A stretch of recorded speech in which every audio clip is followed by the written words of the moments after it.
Você vai ver nessa edição do Jornal do Vale. O Hospital Gessi Gomes volta a atender contribuintes do IPSENG. Eleitores terão direito de votar em trânsito nas próximas eleições. Câmara Municipal realiza reunião extraordinária. O Jornal do Vale está começando. Nós voltamos em um minutinho com as principais notícias de Nanuque, da região, do Brasil e do mundo.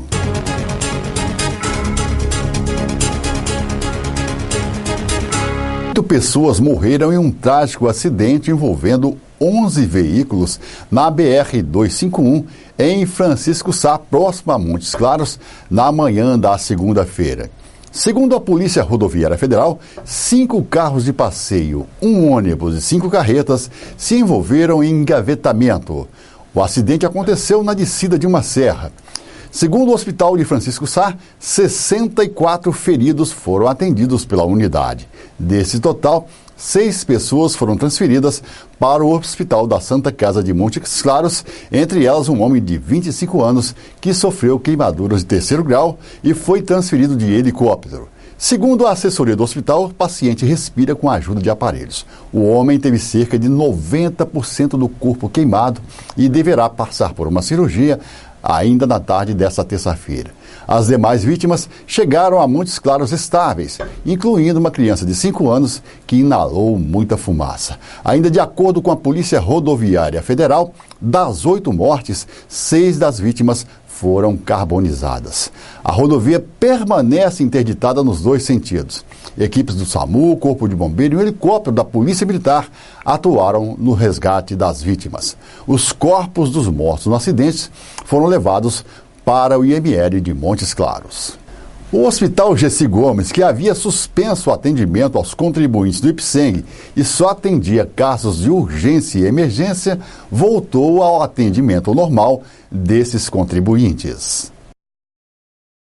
Com o atraso do governo do estado de Minas Gerais com relação aos pagamentos dos serviços prestados pelo Hospital Gessi Gomes aos contribuintes do IPSENG, o atendimento dos serviços médico-hospitalares haviam sido suspensos. Com o pagamento do governo do estado de Minas dos honorários referentes ao mês de janeiro, o hospital voltou a atender aos contribuintes do IPSENG. Nós já normalizamos o atendimento ao convênio IPSENG. Na verdade, nós suspendemos apenas por uma semana. Tá? Esse atendimento já está normal.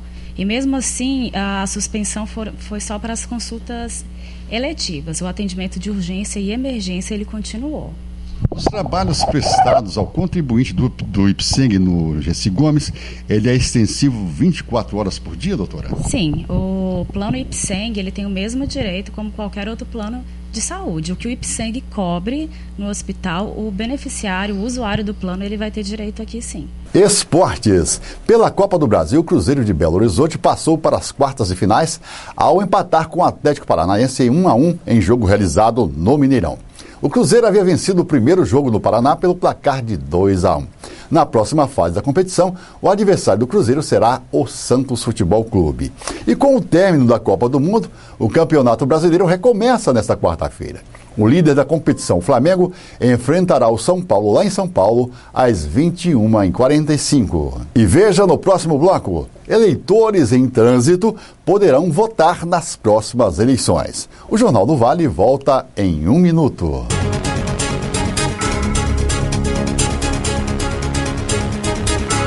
Um advogado de 23 anos que mora na cidade de Eunápolis está desaparecido há cerca de 5 dias. De acordo com familiares, Fernando Melo foi visto pela última vez na terça-feira, dia 10, na rodoviária do município, quando embarcou em um ônibus com destino à Vitória da Conquista, no sudoeste baiano. O desaparecimento do jovem foi registrado na delegacia de Eunápolis na sexta-feira. Familiares dizem que até a noite de domingo, dia 15, não conseguiram falar com Fernando. O rapaz mora sozinho e não tem o hábito de ficar muito tempo sem se comunicar com a família. O celular do jovem parece estar desligado, segundo as informações dos familiares.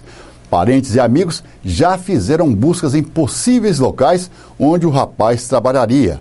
Hospitais, também no IML, mas não tiveram sucesso. Os familiares também estiveram no apartamento onde Fernando mora e constataram que todas as roupas e outros pertences dele, como notebook, estão no imóvel. Quem tiver informações sobre Fernando Melo pode entrar em contato com a Delegacia de Eunápolis pelo telefone 73-3281-3695. A partir de uma resolução do Tribunal Superior Eleitoral, os eleitores em trânsito poderão votar nas próximas eleições. Uma nova resolução do Tribunal Superior Eleitoral vai permitir que o eleitor vote mesmo estando fora do domicílio eleitoral. Essa regra é válida para cidades com mais de 100 mil habitantes. Dentro do estado de origem da emissão do seu título eleitoral, o eleitor poderá votar na chapa completa. Estando em outro estado, poderá votar apenas para presidente da República. Eleitores que estiverem fora do seu domicílio, né? Se os eleitores estiverem em cidades com mais de 100 mil eleitores, os eleitores daqui, por exemplo, vamos citar um exemplo. Se o eleitor daqui ele estiver em Valadares, estiver em Belo Horizonte, estiver em Contagem, qualquer cidade que tenha mais de 100 mil eleitores, ele vai poder solicitar a transferência da inscrição dele, a transferência temporária. Tá? Se no dia da eleição ele estiver, no dia da eleição, no primeiro turno, no segundo turno, se ele estiver em um desses municípios com mais de 100 mil eleitores, ele vai poder solicitar a transferência temporária de sua inscrição eleitoral para poder ter o seu direito ao exercício do voto ali exercido. Né? Então, ele não vai precisar se preocupar em justificar. Tá? Mas tem alguns quesitos que são essenciais que sejam observados pelo eleitor. Se a cidade não tiver mais de 100 mil eleitores, ele não pode transferir. Se o eleitor requereu a transferência, mas no dia ele vai estar na cidade de origem, ele não vai poder votar. Aí ele vai ter que justificar. Então, o eleitor ele tem que estar certo, ele tem que estar convicto de que ele vai estar no município com mais de 100 mil eleitores para poder votar. Uma outra regrinha também que cabe à observação é se o eleitor estiver dentro do próprio estado para votar, ele pode votar, ele poderá votar em todos os candidatos do estado. Um eleitor daqui de Nanuque, se ele fosse votar aqui, ele ia votar para deputado estadual, governador, deputado federal, senador e também presidente. Mas se ele pedir a transferência temporária para um desses municípios aí com mais de 100 mil eleitores, ele vai poder votar em todos os candidatos que ele votaria estando na cidade de origem. Cabe também fazer a observação de que se ele estiver fora do estado, por exemplo, se ele estiver em Vitória, em Serra, se ele estiver em uma cidade fora do estado, também com mais de 100 mil eleitores, nesse caso, ele não vai poder votar em todos os candidatos. Ele só vai poder votar no candidato a presidente, que é um candidato que é comum em todo o território nacional. Então, o eleitor ele tem que estar convicto acerca disso daí. Tem um outro ponto também que a gente até aproveita para chamar os eleitores daqui do município, que a resolução também abriu um leque aí para os eleitores que têm a mobilidade reduzida, que tem uma deficiência na locomoção, que carece de auxílio de terceiros, de familiares, para se locomover. Se o eleitor com mobilidade reduzida, ele vota numa seção distante de sua residência, por exemplo, se o eleitor ele vota aqui no centro, mas ele mora na UDR, ele pode pedir a transferência temporária lá para a Escola Pastor Paulo, tá? Para facilitar o acesso dele à sessão eleitoral, para ele não ter que se deslocar até aqui para poder votar, para exercer a cidadania dele. Então, o eleitor vai poder comparecer ao cartório eleitoral, tá? E tem um prazo também, um outro quesito da regra é que ele tem um prazo que começa amanhã, dia 17 de julho, e se estende até o dia 23 de agosto. Os eleitores que perderam o prazo lá do dia 9, tá? Para fazer a biometria ou fazer mudança de local de votação, os eleitores com mobilidade reduzida, a gente procura destacar aí, porque a regra não é geral, a regra é específica aí. Não existe necessidade de atestado médico, apenas a presença do eleitor é o bastante? Certamente, tá? O eleitor ele não precisa trazer nenhum atestado médico, nenhum comprovante, tá? Porque se ele tem mobilidade reduzida, a gente vai constatar isso aqui até visualmente. Então, o caso é específico, somente para os eleitores que têm mobilidade reduzida. Aí eles vão poder comparecer aqui. A partir de amanhã, dia 17 de julho, até o dia 23 de agosto. Ele não vai ser submetido à biometria, então somente uma transferência temporária. E um outro quesito importante é que, como o próprio nome diz, a transferência ela é temporária. O eleitor fez a transferência temporária quando passar as eleições, quando passar o primeiro turno ou o segundo turno, né, a inscrição dele volta para o município de origem. Por exemplo, se eu estou aqui e eu vou para Belo Horizonte, se eu vou estar em Belo Horizonte no mês de outubro, nos 2 turnos, então eu posso fazer a transferência temporária aqui, né? Vou para Belo Horizonte já com o local indicado, sabendo já o local que eu vou poder votar, faço a votação e logo no mês de novembro meu título de eleitor volta para cá, tá? Ou seja, é uma transferência temporária. Foi publicado no Diário Oficial da União desta terça-feira, dia 17, o decreto presidencial que antecipa para agosto o pagamento da primeira parcela do 13º salário para os aposentados. Segundo o decreto assinado pelo presidente Michel Temer, a primeira parcela corresponderá a até 50% do valor do benefício e será paga juntamente com os benefícios de agosto. A segunda parcela corresponderá à diferença entre o valor total do abono anual e o valor da parcela antecipada e será paga juntamente com os benefícios de novembro.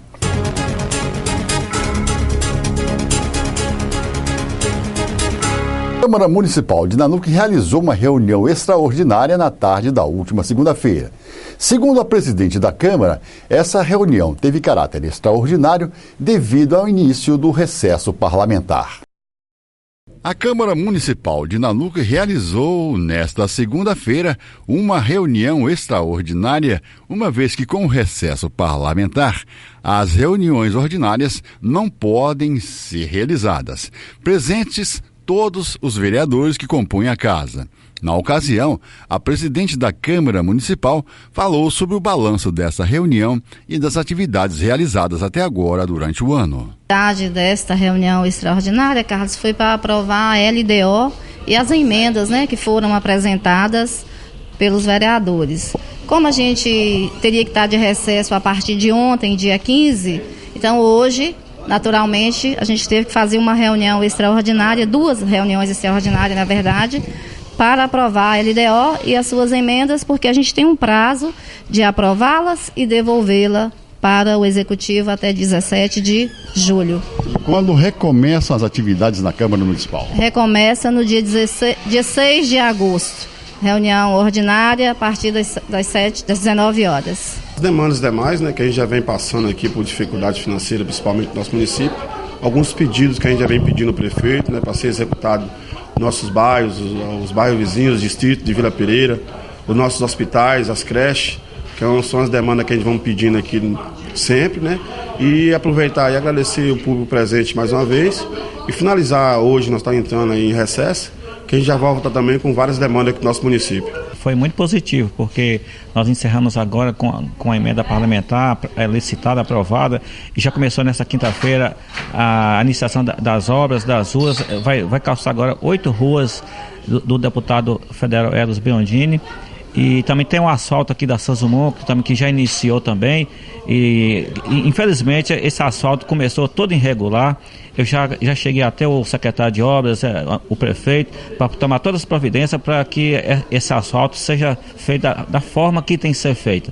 Entretanto, esse primeiro semestre, para mim, eu estou vendo muita positividade na nossa caminhada. Pedido legislativo com a convocação de uma reunião extraordinária para que fosse votado o exercício do mandato de 2019, agora, hoje, na extraordinária. Votamos o exercício da LDO, da Lei Orgânica do Município, para que o Nanuque seja beneficiada, para que o rumo de Nanuque seja para melhor através disso aí. E estamos aqui atuantes em convocação legislativa.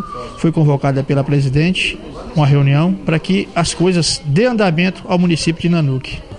2 reuniões extraordinárias para nós tratarmos, né, sobre a aprovação da LDO, que é a Lei Orçamentária do município, né, para 2019.